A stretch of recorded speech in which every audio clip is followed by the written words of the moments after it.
I placed my reading glasses on the bridge of my nose and pulled the stack of papers closer.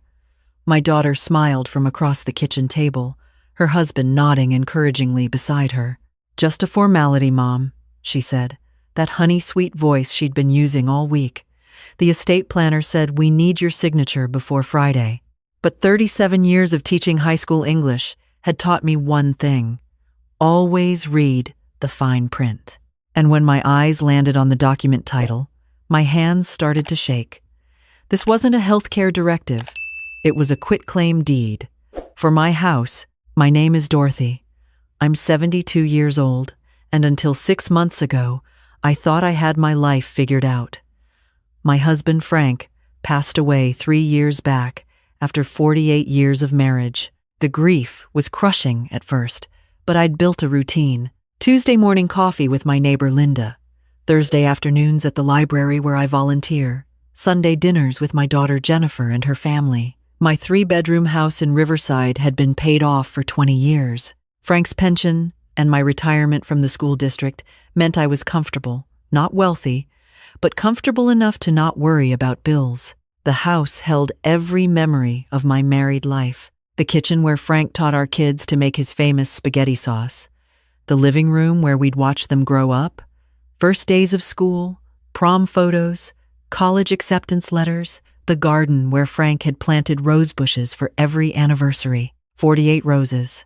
I couldn't bring myself to stop caring for them, even after he was gone. Jennifer was our only child.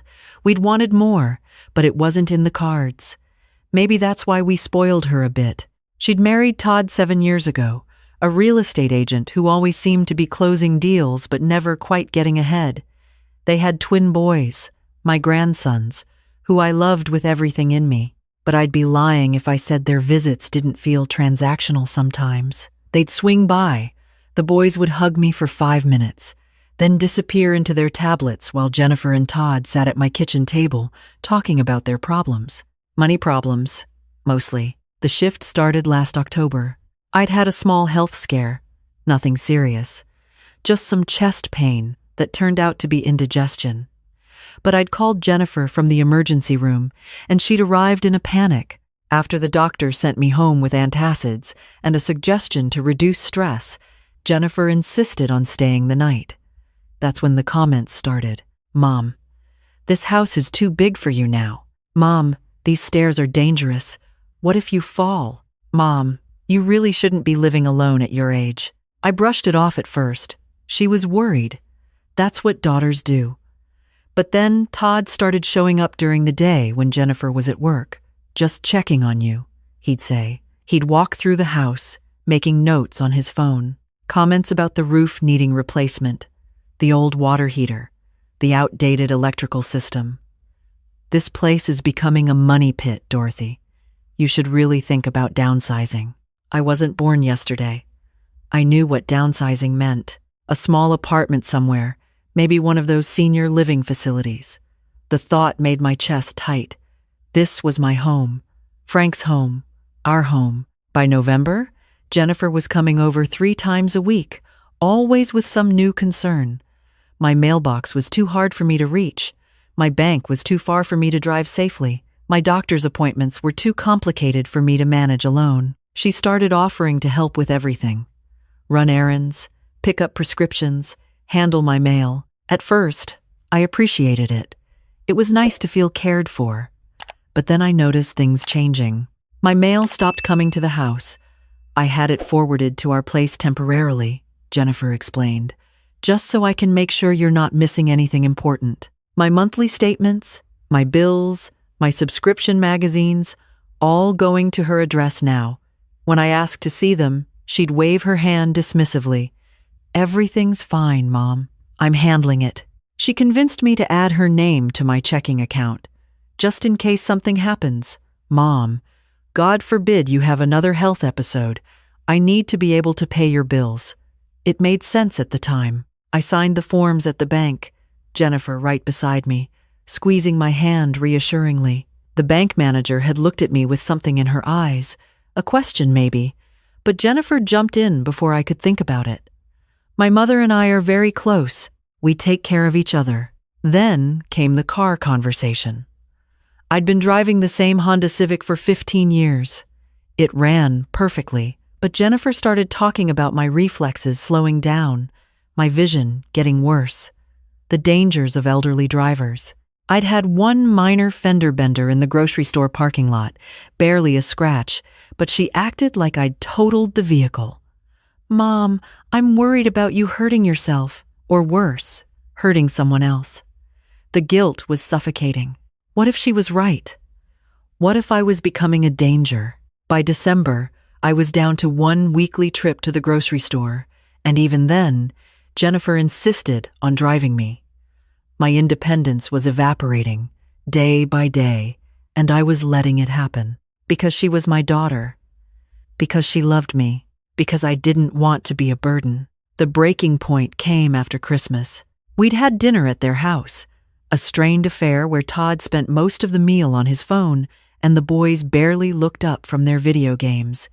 On the drive home, Jennifer brought up the plan. They'd been talking to an estate planner, she said. Someone who specialized in protecting family assets. She used that phrase a lot. Protecting assets. Making sure everything was properly arranged. "There are so many scams targeting seniors now, Mom," she said, her eyes on the road. "We just want to make sure you're protected. That we're all protected." I should have asked more questions then, but I was tired, and the holidays always made me miss Frank more, and it was easier to just nod and agree that yes, we should probably talk to someone about estate planning. The appointment was set for a Thursday afternoon in January. Jennifer picked me up, drove me to an office park on the east side of town. The estate planner was a young man in an expensive suit who spoke in that particular way that makes simple things sound complicated. He talked about trusts and transfers, about tax implications and asset protection. My head was spinning. Jennifer and Todd sat on either side of me, nodding along like they understood every word. Then he slid a stack of papers across the desk. "These documents will ensure your legacy is protected," he said, that rehearsed smile never wavering. "We just need your signature in a few places." I reached for my purse, fumbling for my reading glasses. Jennifer's hand covered mine. "Mom, we've already reviewed everything. It's exactly what we discussed. The estate planner is very busy. We shouldn't take up more of his time." But something in her voice, a tightness I'd never heard before, made me pull my hand away. "I'll just take a quick look," I said. The first document was titled Durable Power of Attorney, Immediate Effect. My stomach dropped. I knew what power of attorney meant. I'd helped Frank set one up years ago when his father got sick, but that had been a springing power of attorney, only taking effect if Frank's father became incapacitated. This one was different. This one was effective immediately. It gave Jennifer control over every aspect of my life. My finances, my medical decisions, my property, everything. I flipped to the next document. Quitclaim deed, my house. They were transferring my house to Jennifer and Todd. Not after I died. Now, immediately, the room felt like it was tilting. I looked up at Jennifer, at Todd, at the estate planner who suddenly wouldn't meet my eyes. "This isn't estate planning," I said, my voice barely above a whisper. "This is you taking everything from me." Jennifer's face transformed. The sweetness vanished, replaced by something cold. "Mom, you're being dramatic. We're trying to protect you, protect the house. You can't maintain it anymore. This way, it stays in the family, and you don't have to worry about property taxes or repairs or any of it." "And I live where?" I asked. "What happens to me?" Todd spoke up for the first time. "There's a nice assisted living facility near us. We've already looked into it. Very affordable." Affordable. They wanted my house, and they were going to warehouse me in some facility, all while telling themselves they were doing me a favor. I stood up, my legs shaking but holding. "I'm not signing anything." Jennifer's voice rose. "Mom, be reasonable. You can't live alone anymore. You're not safe. Last month you couldn't even remember where you put your medication." That was a lie. I'd never forgotten my medication. But this was her pattern, I realize now. create a problem that didn't exist, then swoop in with a solution that benefited her. "Take me home," I said. "Now." The car ride back was silent. Jennifer's jaw was clenched, her hands tight on the steering wheel. When she pulled up to my house, she didn't turn off the engine. "You're making a mistake, Mom. We're trying to help you. But if you want to be stubborn, fine. See how you manage on your own." It wasn't until later that night, sitting in Frank's old recliner, that I let myself cry. Not because I'd almost signed away my life, but because my own daughter had tried to steal it from me. I grieved for the relationship I thought we had, for the person I thought she was. But grief, I'd learned after Frank died, can transform into something else if you let it. Something harder, something determined. The next morning, I called Linda. Sweet Linda, with her no-nonsense attitude and her decades of experience as a paralegal, I told her everything. When I finished, she was quiet for a long moment. Then she said, "Dorothy, you need to act fast. If they've gotten this far, they're not going to stop." She helped me make a list. First, I called the post office and had my mail rerouted back to my address. The clerk asked if I was sure, said there'd been a change just 3 months ago. "I'm very sure," I said. Next, I went to the bank, the same bank where I'd added Jennifer to my account. I asked to speak with the manager, a woman named Patricia, who'd worked there for 20 years. I explained the situation, my voice steady even though my hands weren't. Patricia's expression grew grim. "Mrs. Holland, let me pull up your account history." What she showed me made my blood run cold. Jennifer had been withdrawing money. Not huge amounts, nothing that would trigger alerts, but 500 here, 1,000 there. Over 3 months, nearly $18,000 had moved from my account to hers. "She's on the account," Patricia said carefully. Technically, she had authorization, but I didn't authorize it, I said. I didn't even know. Patricia printed out every transaction. Then she helped me open a new account, one with my name only. We transferred everything over. I changed my debit card, my online banking password, everything. Patricia also gave me the number for an attorney who specialized in elder abuse cases. Yes, elder abuse. The words felt shameful at first, like admitting I was a victim, weak, someone who couldn't take care of herself. But Linda had been firm. "That's exactly what this is, Dorothy. Call it what it is." The attorney's name was Susan Berkowitz. She met with me that same week. I brought all my documents, the power of attorney I hadn't signed, the quitclaim deed I'd refused, the bank statements showing Jennifer's withdrawals. Susan listened, taking notes, her expression growing more severe as I talked. "You did exactly the right thing by not signing," she said, "and by documenting everything. But we need to move quickly. Here's what's going to happen. We're going to send a cease and desist letter to your daughter and her husband. We're going to notify the estate planner that any attempt to contact you again will result in a complaint to the state bar. And we're going to file for a restraining order if necessary." A restraining order? Against my own daughter? The words felt impossible. Susan leaned forward. "Dorothy, they tried to steal your house. They've already stolen nearly $20,000. This isn't about family anymore. This is about protecting yourself." She was right.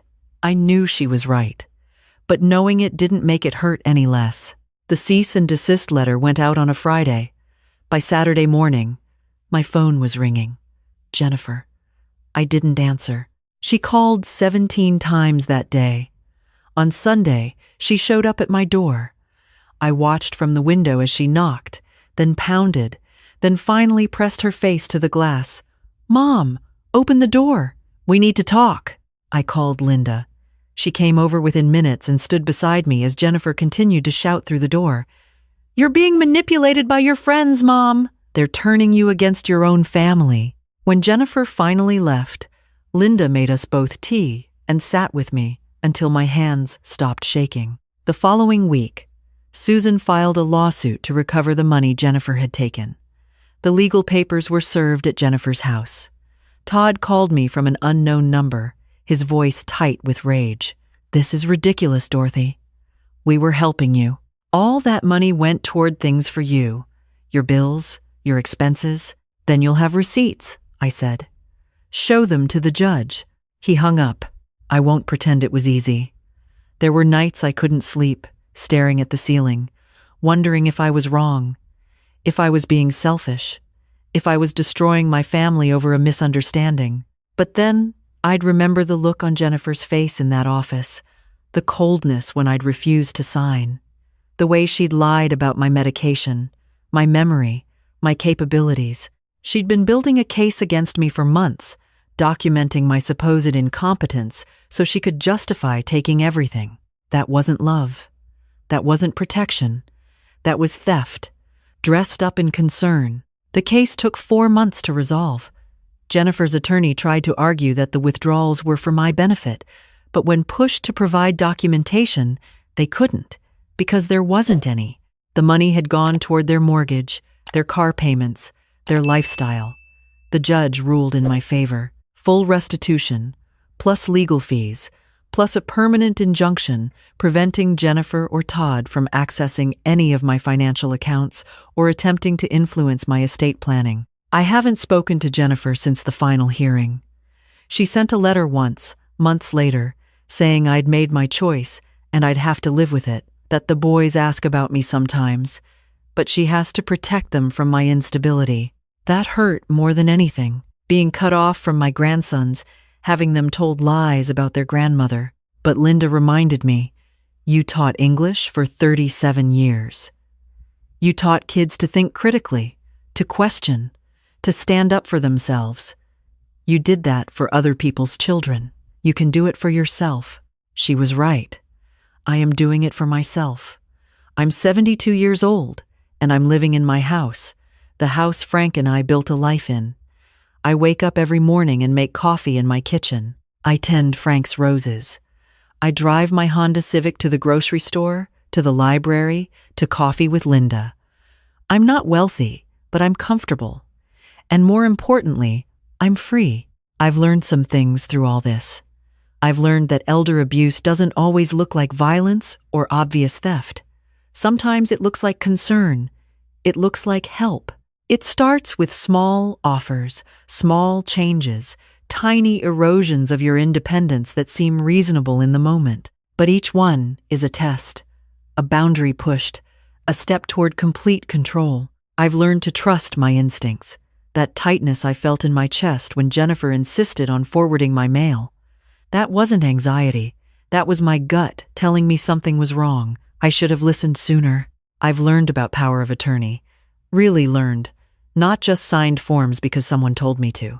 If you're going to grant someone power of attorney, make it springing, not immediate. Make it activate only if you're truly incapacitated, with that determination made by independent medical professionals, not family members with something to gain. And choose your attorney in fact carefully. It should be someone who's proven themselves trustworthy, not just someone you're related to. I've learned to read everything, every document, every contract, every piece of paper someone slides across a table with a smile and a just sign here. Take your time. Take it home if you need to. Have someone you trust review it. If they pressure you, if they make you feel stupid for wanting to read, if they say there's some urgent deadline, walk away. Legitimate business doesn't work that way. Most importantly, I've learned that protecting yourself isn't selfish. Setting boundaries isn't cruel. Saying no to family isn't betrayal. Your life is yours. Your home is yours. Your autonomy is yours. And anyone who truly loves you will respect that. I think about Jennifer sometimes, late at night when the house is quiet. I think about the little girl I raised, the teenager who told me everything, the young woman I was so proud of. I wonder where that person went. Or if she was ever really there at all. Maybe I'd idealized her, seen what I wanted to see because she was my daughter and I loved her. I don't hate her. I'm not sure I could, even after everything, but I don't trust her, and I won't give her another opportunity to take from me. Susan helped me draft a new will, clear and explicit. My estate goes to several charities that meant something to Frank and me. The animal shelter where we adopted our dog, the library where I volunteer, the scholarship fund at the high school where I taught. Jennifer is mentioned, briefly, explaining that she's been provided for during my lifetime and no further inheritance is warranted. My grandsons are included, though, a trust that they can access when they turn 25, for education or starting their lives. Jennifer can't touch it. By the time they're old enough to receive it, maybe they'll be old enough to understand what really happened. Maybe they'll seek me out. Maybe they won't. But I'll know I did what I could for them. People ask me sometimes, usually in hushed, uncomfortable voices, if I regret how things turned out. If I wish I'd just signed the papers, kept the peace, maintained the relationship, and I tell them the truth. I regret that I had to choose. I regret that my daughter put me in a position where protecting myself meant losing her. But I don't regret the choice I made. Because here's what I know now. I'm 72 years old. I've survived the death of my life partner, the betrayal of my child, and the systematic attempt to erase my independence. I'm still standing. I'm still here, in my house, living my life on my terms. And every morning when I wake up, when I make my coffee and look out at Frank's roses, I feel something I didn't feel during those months when Jennifer was helping me. I feel like myself. If you're reading this, if you recognize any of this in your own life, please listen. It doesn't matter if it's your child, your sibling, your friend. If someone is slowly taking control of your life, if someone is making you feel incompetent or burdensome or like you can't manage without them, if someone is pushing you to sign things or make changes that benefit them more than you, stop. Right now, you're not paranoid. You're not ungrateful. You're not confused. You're being targeted, and you deserve better. You deserve to live out your years with dignity and autonomy and control over your own life. Don't let anyone, no matter how much you love them, take that from you. Because once it's gone, getting it back is so much harder than protecting it in the first place. I'm Dorothy. I'm 72 years old. I live in my house in Riverside with my memories and my roses and my freedom, and that's exactly where I'm going to stay.